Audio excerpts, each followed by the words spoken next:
Hi guys, আমাদের company মোটামুটি পানি থেকে বুড়ে গিয়েছে। এখন মোটামুটি কাজ আমাদের বন্ধ আছে। আমাদের জনগণ এই সব বসে আছে। আমাদের কাজের যিনি ডিরেক্টর আছে তিনি দাঁড়িয়ে আছে, মাথায় হেলমেট খুলে চিন্তা করছে। ওই সামনে দুজন দাঁড়িয়ে আছে। মোটামুটি পানি থেকে এখন যতগুলো মেটেরিয়াল পড়ে আছে এগুলো তুলতে হবে আমাদের। এগুলো মোটামুটি পাইপ ফাটার কারণে হয়েছে।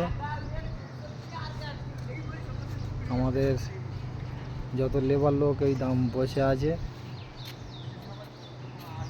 একটা বোকাচোদা বিড়িঘর,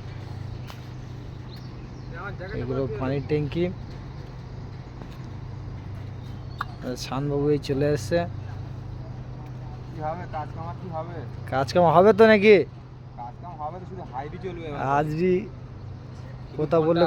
কথা বললে এখন কন্ট্যাক্ট।